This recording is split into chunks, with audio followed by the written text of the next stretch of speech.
You ready, Adam? Yes, sir. I'd like to call this meeting to order of the Oak Creek County Planning Commission. Our first agenda item is the invocation by our chaplain. Yes, sir. Sir. Pray with me if you like. Father, thank you for this day. It's a beautiful day that you've given us, and I really hope and pray that we've been appreciative of that work and adjourn this meeting afterwards. That we're protected for the day, whether well or having our well, wake up tomorrow, be grateful for that day. By your wisdom and that this meeting.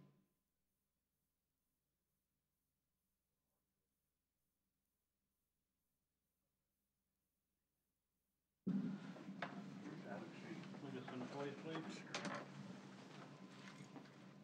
I pledge allegiance to the flag of the United States of America and to the republic for which it stands, one nation, under God, indivisible, with liberty and justice for all. Thanks, sir. All right, y'all have before you the minutes of our July 2nd meeting. Do I hear a motion to approve? So moved. Second? Second. Any corrections or changes? You did good. All those in favor say aye. Aye. Okay. Staff update. Nope, yeah. Public comment. Public comment. And we don't have anything. All we've got is for the two agenda items, so we'll hold off on those until we get to them. Certainly. Staff update? Certainly. So I've put together the numbers that the Community Development Department has done since January 1 of this year. We've done 532 site plan reviews. That's everything from a 5,000 square foot house to a double wide to a porch to what have you. So that's the kind of building that's happening in the county. We've done 32 of the zoning inspections, which are houses on the lake that are being Lake Kiwi that are being started. Residential building finals. We have 358 new dwelling units have come online in the last 6 months or so. And then the total inspections our team of 4 has done is 3,345, or about 26 per day.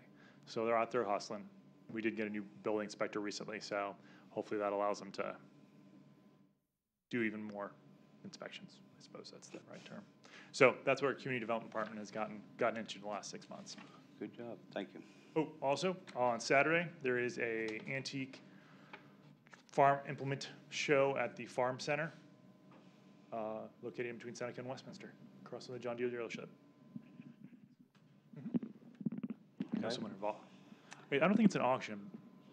No, it's just demonstration. They have draft horses and old equipment that'll be haying, mowing, plowing, etc. All right, thank you, Adam. Our item number 7 is the Memorial Day Planning Commission meeting reschedule. Our meeting for that comes right on Memorial Day, so we need to change it to another day. Labor Day. Or Labor Day, he got Memorial Day. I'm thinking backwards there. So we need to change that date. So I can bring up the September calendar, I suppose. Or can I try? I can't drag that over there. No, so yeah. So September 3rd 3rd is Labor Day, which would be our first meeting of the month. So the rest of the Mondays are called for. Couple of Tuesdays, all Tuesdays are probably called for. So if you give me a couple of 2 or 3 dates to look at, I'll get back to the next meeting and tell you which one's available. Thursday the 6th. that's what I was thinking, the 6th.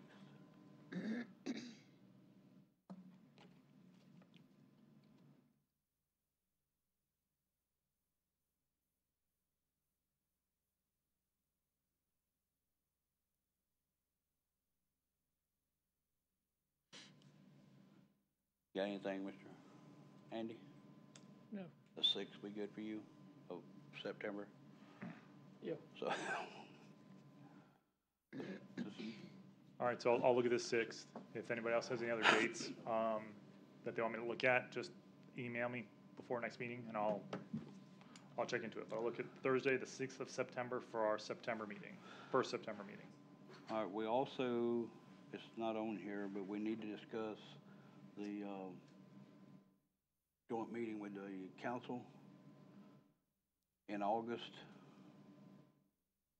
Oh, yeah, I was just going to, the next item would be the 2020 comprehensive plan. That's kind of where I was looking at, but we can talk about it now if y'all want to. It's fine. Okay, let's do that. I talked to a couple of councilmen to find out what dates they said, and they come up with whatever dates their meetings, the week their meeting is on. So, the week of the 7th and the week of the 21st. And what is this meeting for? It's to discuss the comprehensive plan and try to get something nailed down of how we want it done, how they want it done, and what they want done with Alta. Yeah, Alta actually I was talking to them on the phone. They recommended, it's not necessary, they'll do anything.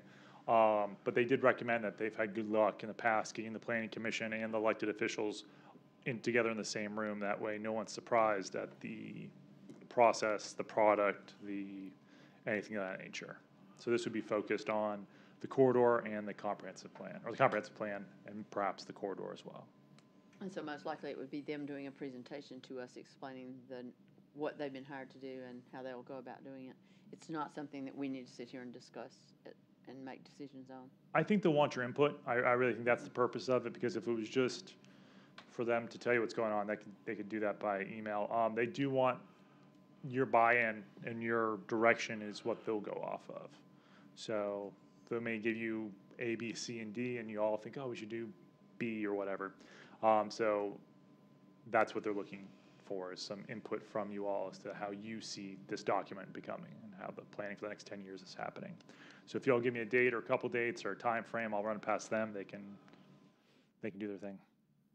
Another thing is, what time period do y'all want to have this? What time do you want to have it in the evening? Do you want to have it in the morning? Do you want, when, sort of set I a thought time frame? all right, it needs to be during the week that they have their meetings, right? That's what what they I was said. told. It seems like to me if you put it in the daytime, a number of them are not going to be able to make it. So what about August the 7th, if that's their next meeting? It's not. It's They- not. They only meet once in July and once in August. Yeah. So Okay. the 14th is their meeting in August. Right. Do we have time to get it on the agenda for that? Yes, ma'am. Some of them are going on A retreat. a Or, retreat, right?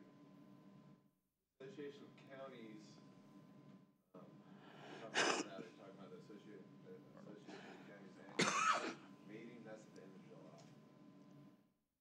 I was told they had something in August they were going to. I don't know what that would be. Yeah, if you give me some broad time frames, because then I have to work it into, the Alta has to work into their schedule as well to get theirs. So if we're looking sometime August, September, in that time frame, I can kind of help narrow it down. Yeah, Because last time you talked about October. So give me within a month of what y'all are thinking, and I can work from there. I think the sooner the better, if they're going to be working, Sooner we right? can get it, the better. All right.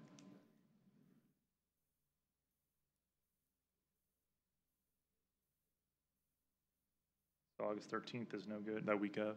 No, the week, if you're looking sooner the better, the week of that, August 13th.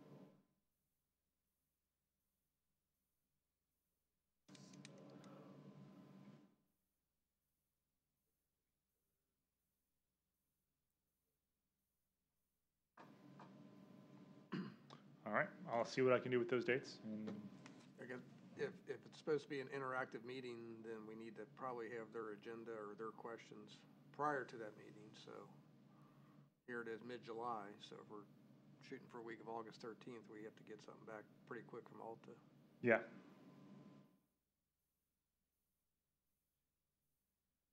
All right. or else there could be a lot of Confusion. paper rattling going on. Open of the envelopes. Gotcha. And then I should have have we moved on to item 8, sir? Yep, Okay, we have. okay. Well, let our speaker Certainly. speak first. Miss Debbie? Hello, Hello, I'm Debbie Sewell. I just wanted to say, I saw that you were talking about the comprehensive plan tonight, and just recently I've been studying the comprehensive plan because I'm part of the Agriculture Advisory Committee. Some of y'all know that. And we have been asked to participate and talk about possibly an agricultural element, or at least agricultural elements for each element. And I'm looking forward to working on that with you as far as agriculture goes, and also for natural resources. So I really am impressed. I didn't know that much about I have to say I didn't know that much about it before now.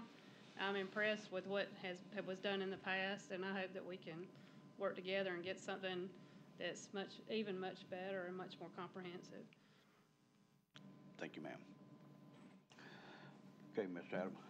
So we should have the contract tomorrow, or the next day, and I'll have, I guess, Mr. Martin, Mr. Root sign it. Mr. Martin sign it. And, you know, I'll send you all a copy once we get that all finalized. And then we'll be off to the races. And as Mrs. Sewell just mentioned, the ag element we'll start working on. We've done a farm and rancher listening session at the ag board, which we can parlay into some comprehensive plan work as well. So got already making steps in that direction. That's what I got for the comprehensive plan, the corridor plan. All right, anybody on here got anything to say about the comp plan?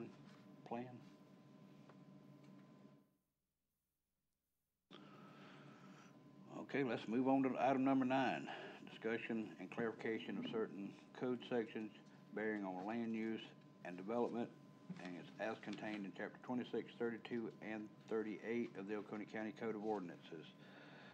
Ms. Sewell, you up for this one too?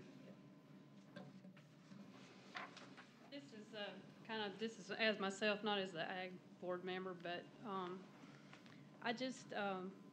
I live near Lake Jocassee, and you know, a lot of people have started noticing Lake Jocassee. I've been there for about 17 years, and it was very quiet when I first moved there, and it's become more and more congested.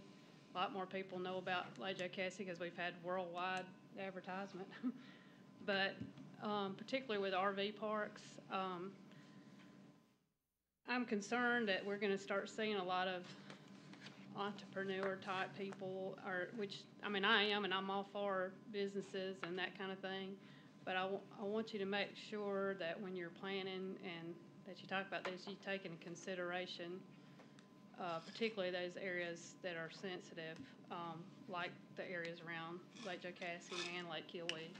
And I know that's, you know, prime area where people want to come and visit. And I think there's people out that are developers that are interested in developing that type of thing. I just hope that when they do, they keep the area in mind. And I hope that you can make sure that we do that with our planning. And I think you already have. I just want to, especially as it pertains to people that live already, that are the residential people that live in the area, the subdivisions and the other businesses. Like I said, it's always been pretty quiet, and we like it that way. So do the animals and the plants. So if you, I just appreciate what you do, and I hope that you'll keep that in mind when you're talking about different regulations or, you know, different things when we're talking about the how they're laid out and that kind of thing. Thanks. Thank you, ma'am. All right, our first part of number 9 will be the mobile home part of it. Mr. Adam, will you? Sure, certainly. So I've given you basically 2 copies of the same thing. One where I've marked out all the things you asked me to last week, and I've highlighted the new items on there. The first one is the clean version. It's a little easier to read. So if you all have any questions, I have a better definition of mobile home directly from HUD in there. That's probably the big one. It's a lot cleaner, honestly. And then I took out and removed the things that I was asked to remove, and I've included the things that I was asked to include. So you all tell me what you think. All right. I love the mobile home. Yeah. I thought it was well written. Think it's simple. I don't think it puts any undue burden on anybody that I could see. So thank you for that work. Yeah. Mr. Alex? I thought it looked good. I didn't see anything.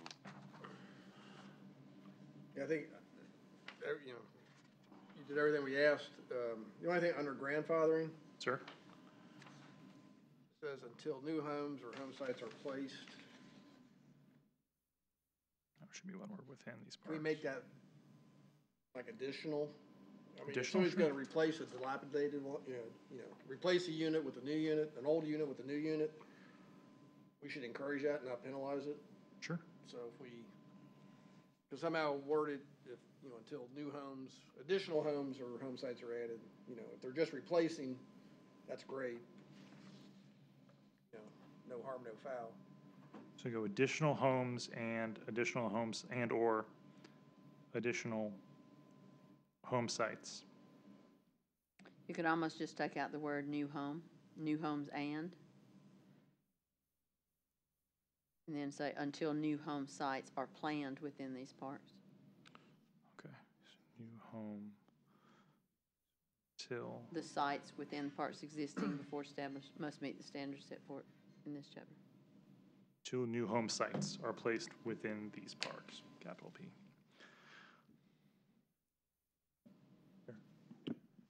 Good. Mr. Chairman? Yes. And I may be reading it, I may have got in my mind one way to read it and maybe reading it incorrectly. The last sentence seems to indicate that it's just the new homes as to which the article would apply, or this ordinance would apply.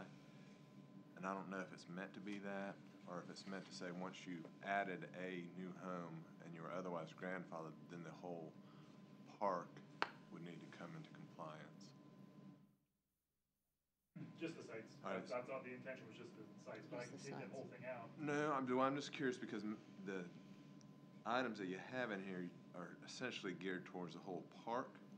So if you add one mobile home site to your grandfathered park, then you would have a park manager, parking spots, or usable open space, et cetera, just applicable to that home. The open space and the parking spaces, the park manager is required at the state level if it's not their house.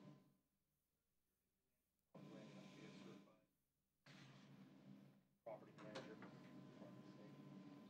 Managing someone else's land. Right. But if I'm gathering a lot of this is someone's own land. So I guess my question is, we're supposed to meet today, so sorry we're fleshing this out. We never had the ability to do it. So if we've got something that's grandfathered in, somebody who has 3 or 4 mobile home lots on their property, they do not have to be a property manager to carry on that function. That's correct. So if they add a site, then we're saying under our ordinance, you're gonna have a property manager. But we're also saying for the grandfather, it's only applicable to that house or the new site, rather. Well, this park shall have a park manager responsible for maintenance of the park and its homes, including blah, blah, all the IPMC. The licensure of the park manager. It says all parks and park property managers must maintain all necessary county, state, and federal licenses. We don't have any county licenses. And the state would require it if so. If not, it wouldn't be a sticking point because it's their property. And it would not, but it'd still be a park manager. He wouldn't have to get any sort of licensure. Right.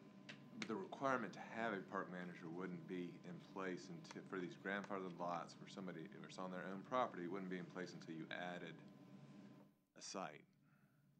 You did it this way. And so I'm just trying to massage out the application if it's just going to be applicable to a particular site. Should we have a required number of new sites in order to change the grandfathering? I mean, if just one wouldn't change it, it'd still be grandfathered in, but should we say if you add 5 sites to your park, you've got to follow the rules then with the park manager and all that?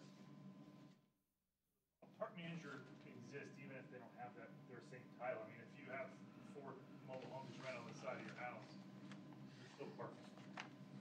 I mean, that's because the definition of park manager says responsible for maintenance and ensuring compliance of stuff that the county already ensures, or already enforces.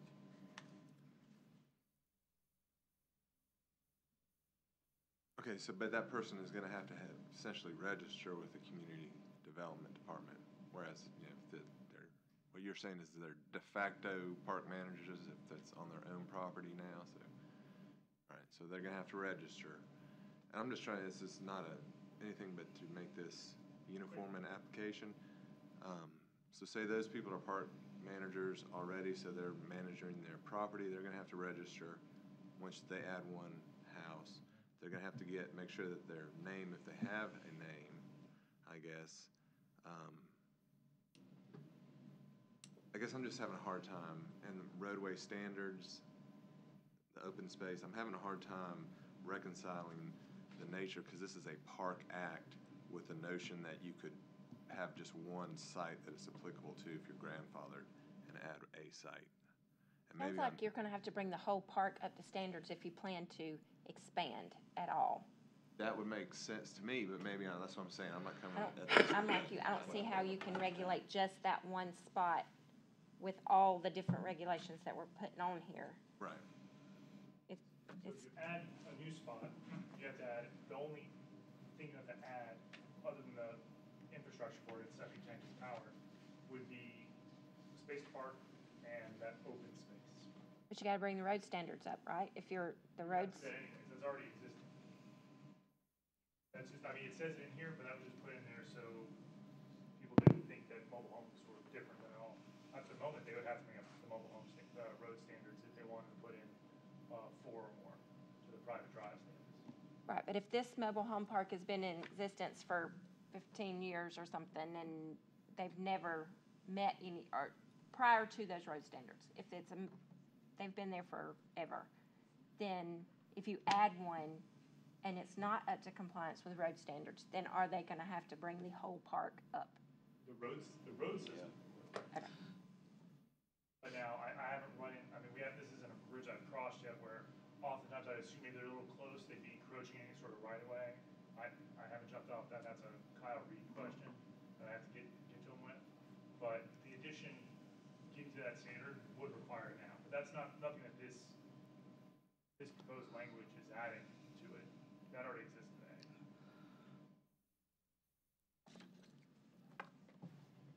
Let's keep in mind that mobile homes serve an affordable alternative. And affordable housing is lacking in this county. So the more restrictive we make it, the harder on these park operators we make it. It's gonna become less affordable. What's our objective? But on top of keeping it affordable and keeping it a certain standard, we still need a certain standard in there to where it doesn't end up like all the trailer parks, or what you wanna call them, that I've been in Seneca, over there around the Mill Village, that looked like they just threw these things in there and it was a junk pile.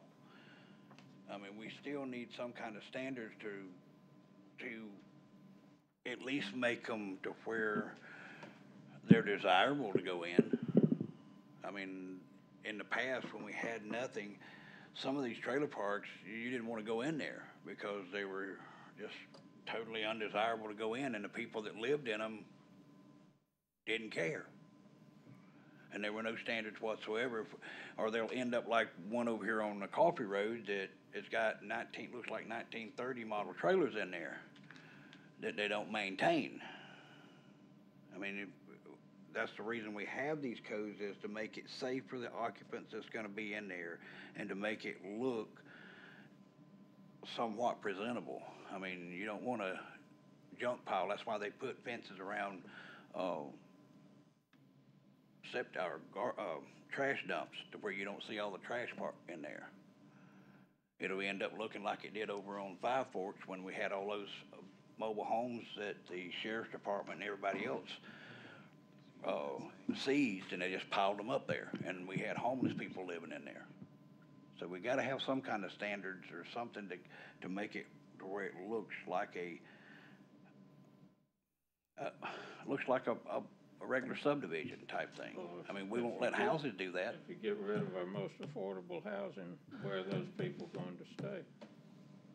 We can still do it and it can still be affordable, but you don't want it to be a death trap, and I've seen them where they get into that part to where it's just really unsafe for anybody to be in there to start with. And it's no different than living under a bridge. So. Different from living under a bridge because they have power and they have running water. I mean, Some of them don't. Well, some of them do, and Oh, 'cause the more regulation we put on these homeless people aren't coming out of homelessness because we're making it higher and higher and higher to put them in a home.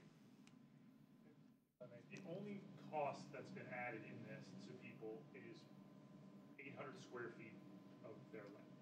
There's 400 open space square feet, and then the parking spaces would take up 400 square feet, I believe, 2 20 by 10 spaces. So it's 800 square feet. So that's the only cost. There's no registration fee for the park, things like that. The road standards already exist. That's nothing that's in here. And if we want to look at the road standards, that's what Kyle was here. Yes. Um, about that. So that's really the only cost associated with this is land. And land is a valuable thing. But to translate that 800 square feet onto rent or things like that for a mobile home park, I would think it's probably going to be small enough where it may not even be noticed. So. But if it's 800 square feet per mobile home, Correct. then if you've got 10 mobile homes, then you've got 8,000 square feet Correct. that you no longer can put mobile homes on to bring down the overall rent for each of them because you have more units on that piece of land. That's correct. So that's the cost, is to give people some open space, so they're not, the biggest, not issue, I should say, but the biggest opportunity loss is when there's sewer. That would be where the large opportunity cost is, because that's where you could put them much closer. But in septic areas, you're gonna be spread apart in half. And 400 square feet is 20 by 20, right? Right, so the 10 by 20 spaces, 2 of them. 2 10 by 20. And then green spaces. And the green space is 4, so that's 800 altogether. Mr. Chairman, if I could. I printed out, again, and I apologize for Adam and I not having a chance to talk beforehand. It's been a busy time. But what we have in non-conforming uses for buildings or structures that are part of a business, and they're grandfathered, they can increase essentially their footprint by up to 50% without losing their grandfathered status. Once they exceed that 50%, then it would trigger they would lose grandfathered status for the whole enterprise. So they'd have to bring the whole thing up. Just put that out as an option for something for you to think about. I guess that's along the lines of what Mr. Lyles That was talking sounds about. a lot more reasonable than just one more unit. So that's one option that's in the code now, and part of thinking about the 800 square feet, and what I want to ensure that y'all are keeping in mind is, like, say if we consider this type of enterprise mobile home lots the same as an apartment complex, that they're in the same type of class, why are we going to make them have the 800 square feet per unit? Why are we going to make them have the parking spaces? And so, not saying that it can't be done. I'm saying you got to have a rational basis. It's got to serve a government purpose, reasonable purpose. It has to be tied to one another. so we don't face, an equal protection type challenge. I'm not saying that that would happen, just something to bear in mind. Mr. Pearson, you outlined several of them when you talked about the safety hazards, what we call public nuisance, these type of things. They need to be tailored, so you're thinking about those considerations, as opposed to in general, we'd like for them to look better or something like that.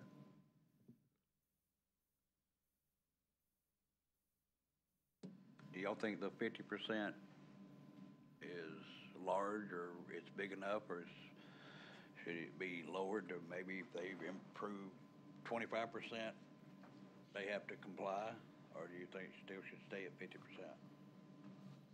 We could have that put in here.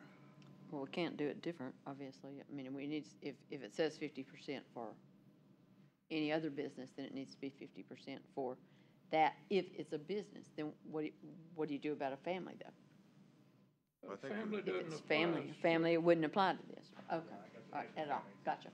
X that out.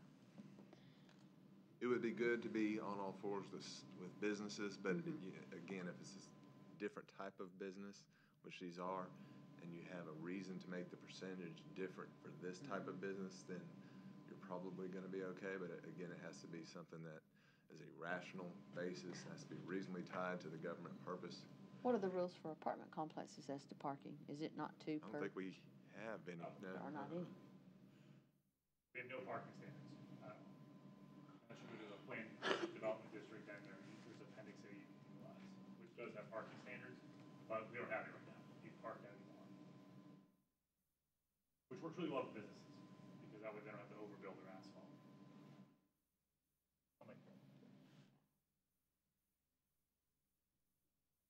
We can go back and look at the grandfather language that's Mr. Root brought up there. We can meet about this, and I'll bring it back next week. That'd be great. Thank you. Okay with everybody? All right, our next portion of this is the RV. Well, you brought up another point of the 2 parking spaces and the, But I highlighted that part because I used to get issue with the parking spaces in there. So I highlighted that material. Yeah, probably the best thing to do would be to look at those items, because it really doesn't affect that many things, this ordinance at this point in time.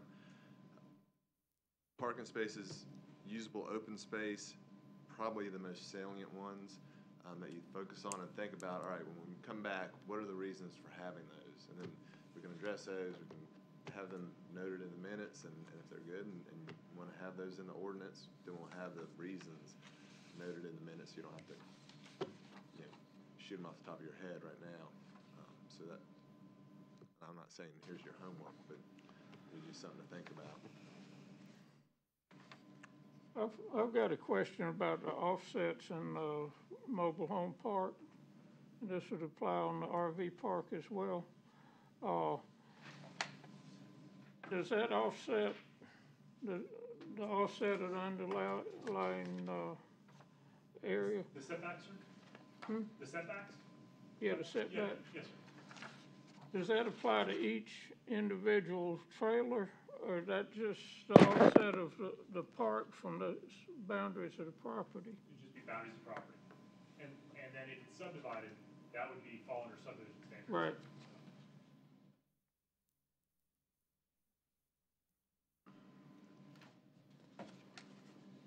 So you'll bring it back, everything back next meeting on that?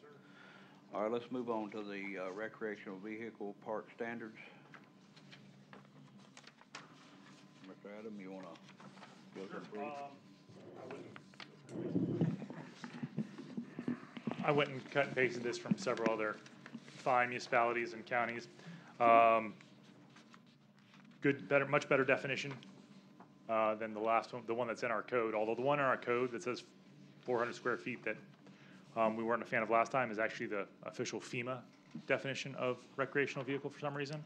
I grabbed this definition of RV from Greenville, and they, to me, that's a much better definition to me.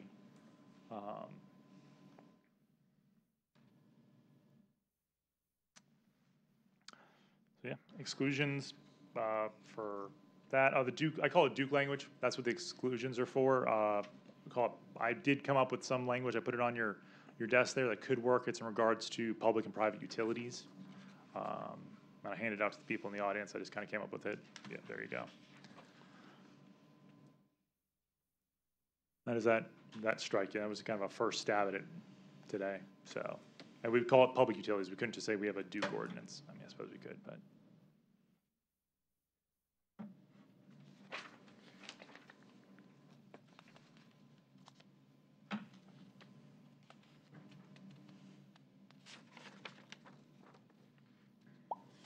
I'm gonna be honest, the one thing I had issues with, the site plan requirements, if you're building an RV park for people to come in and rent and tour and go hike and do the things that tourists do in Oconee, that's one thing.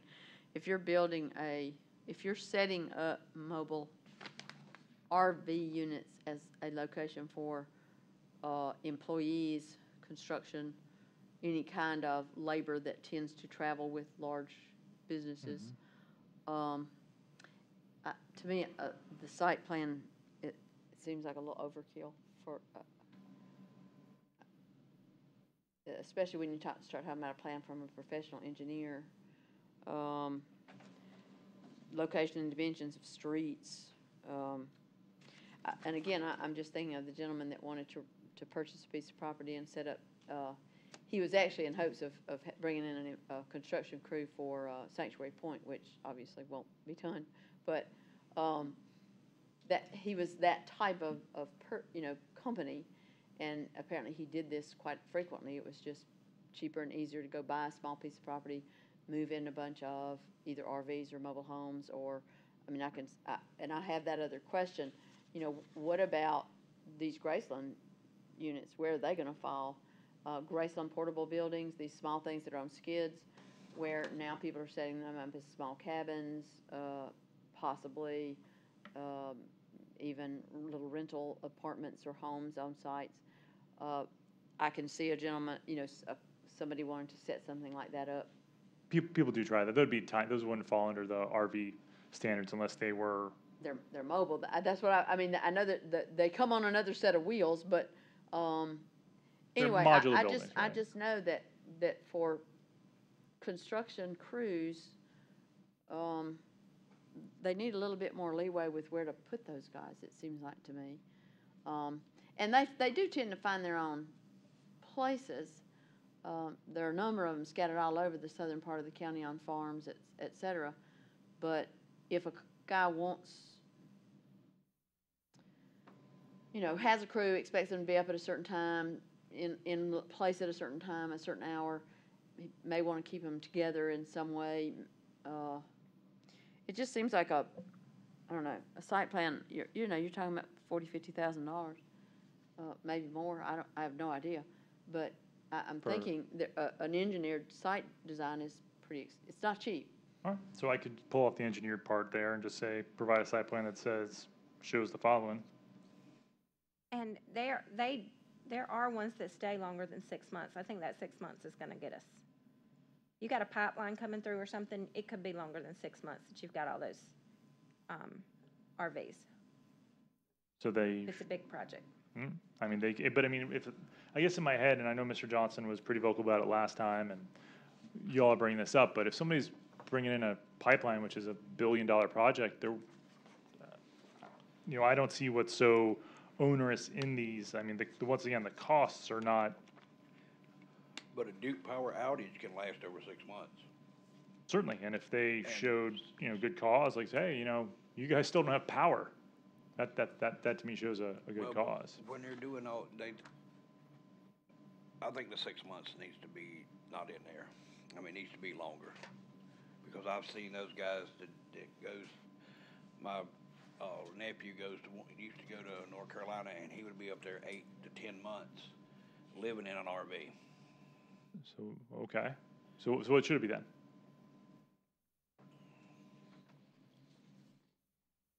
So, I mean, this is basically just setting up a temporary RV park. It's not saying there's an RV sitting there for 6 months. It means that you're going to create a temporary RV park for up to 6 months, right? I mean, that's the plan for this.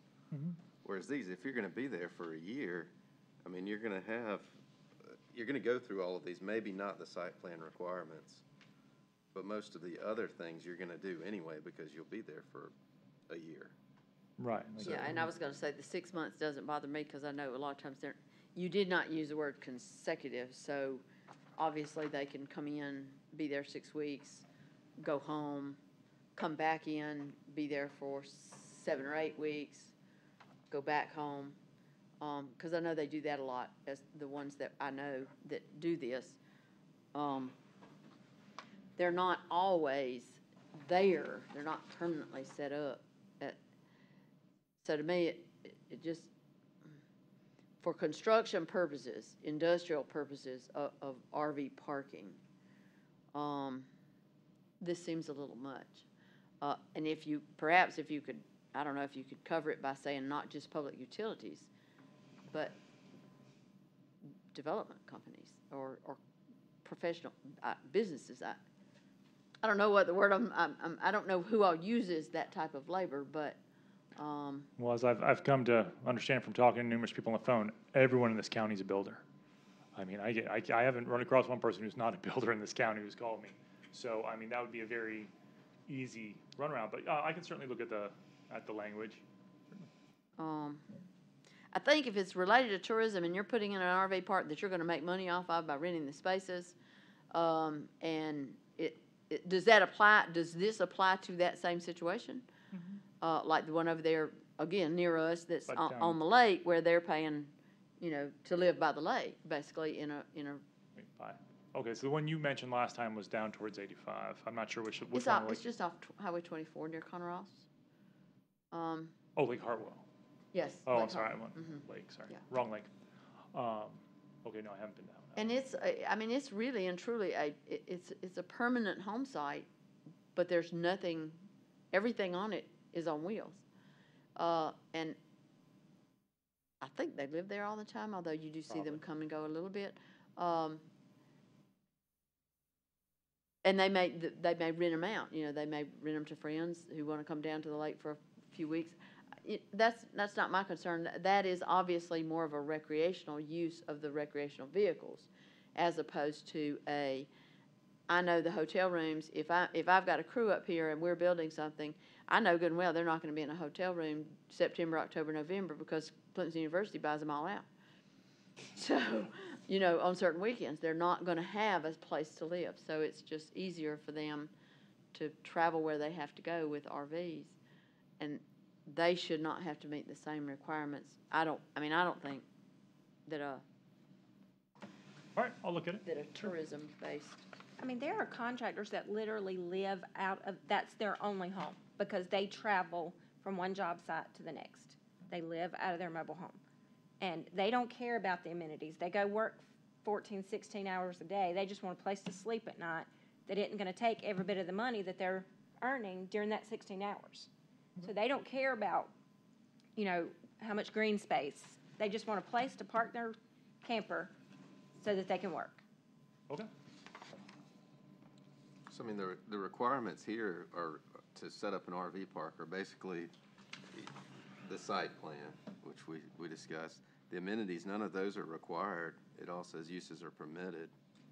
So it's not requiring Yeah, I don't any of have that. any problems with any of those. The only requirement is the minimum space size, which is, could be 750 square feet, or another number we could put in there, or a distance of at least 10 feet between trailers, which, I mean, I think that's completely reasonable. The other is utility and security connection. Most would want to have utilities connected, especially if they're gonna be there more than 6 months. I just don't see any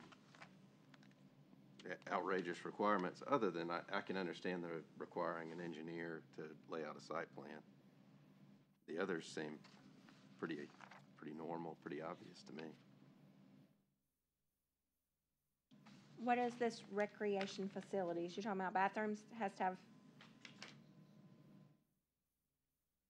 under the It's not design considered standards? recreational. Amenities? Recreation facilities, common buildings and facilities, laundry, dining. You could have. don't an need It all just RV. says that. you can have it. It doesn't say say you it's have to. required. Yeah, it This just is says you can. permitted, okay. Yeah. It just, if they can, just put it Gotcha. out there.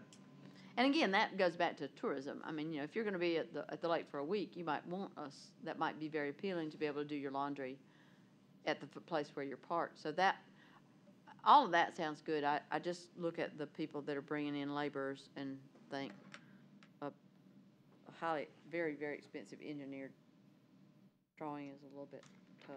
So just having a site plan though, could, I mean, so plenty of people hand drawn site plans as it is. I think It's that easy enough. sounds adequate to me. So I'll scratch that and I'll work on some language regarding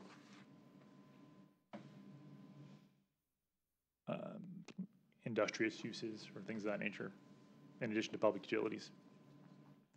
Yeah, business, not rental. I don't know if that's the right way to say it, but Well, going back to the definition, recreational vehicle park, it says occupancy as temporary living quarters for purposes of recreation or vacation. Which is the third thing in the, Oh, yeah. towards the very top there.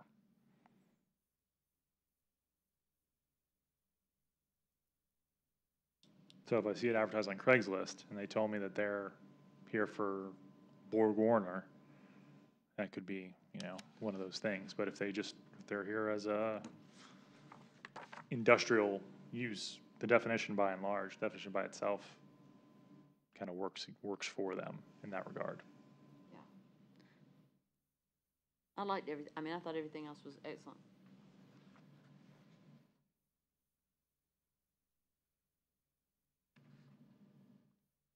And then my only other question was if we build a new park or want to add sites, does our own county have to do all this? So that's why I didn't Would put a that- road standard in. I went and talked to Kyle about that because the road standards are as such. He recommended one-way roads kind of things. Or I've looked into other places, one-way roads. Yeah, our counties wouldn't be, our county parks fall within these. All these standards too? Yeah, I didn't make something that makes us all of a sudden a non-conforming use. Or I imagine the Director of Parks and Recreation would have let me know. So, okay, I'll work on that stuff. This part down here where they must be fully licensed and ready for highway use. We have people that are living out of them that never intend to move them. Like, there's some down there, I guarantee you, Gwen, on Conner Ross Creek Road, they're not ready for highway use, they're not registered. Because they're set up there. They have porches built onto them.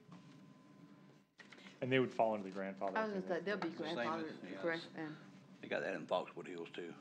Yeah. Same situation. Those wouldn't be recreation or vacation.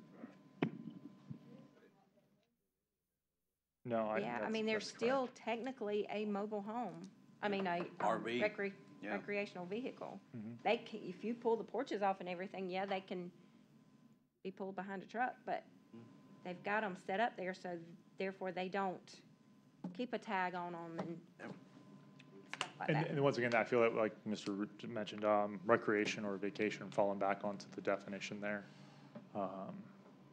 If they're living in full-time, it's not recreation or vacation, or they're moving from home site to home site, following jobs, following what have you. It's not rec or vacation.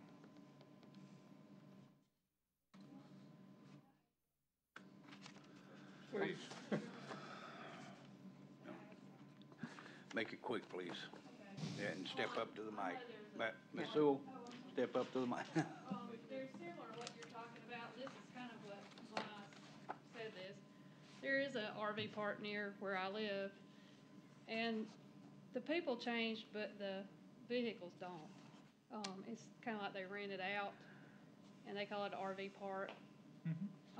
So they don't move, but different people live there, and I think a lot of it's allergist type people, but it's, I don't know, I questioned how, are we gonna see a lot more of this kind of thing?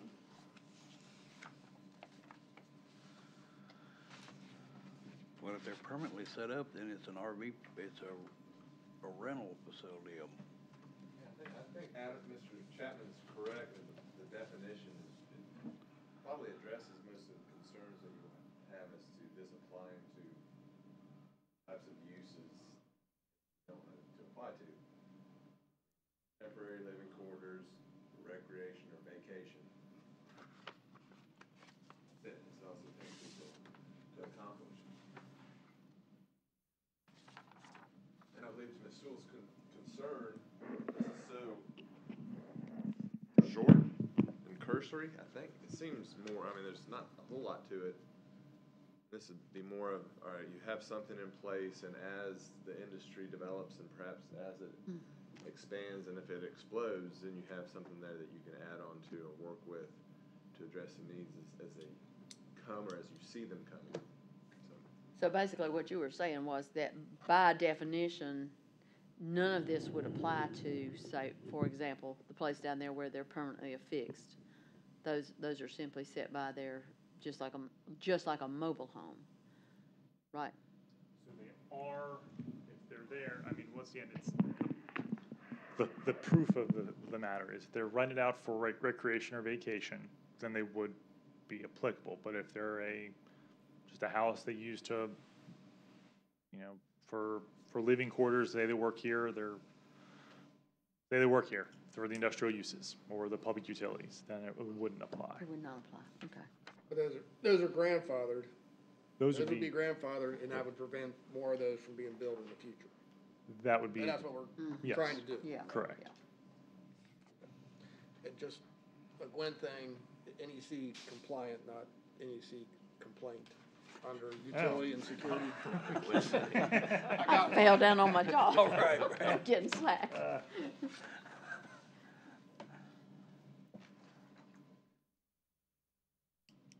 Okay, if there's, you put get that in all there as that back Easter to egg. us next week, right? Or next meeting. I've got a question about sewage. The word sewage is mentioned under utilities, but for an RV park, are we envisioning that there would be sewage service to each unit, or there would be pump out service offered? So sewer system, to me, would mean either each site has an individual septic tank or a group septic tank, or there's a pump out facility. That's a sewer system either way. Having pipage, of course, would be, sure, that'd be interesting, probably incredibly expensive. But no, it wouldn't be required sewer pipes or sewer lines, just a system. And the system could be tanks or a pump out facility or a pump truck come by, as long as it's DHEC, approved by DHEC, so.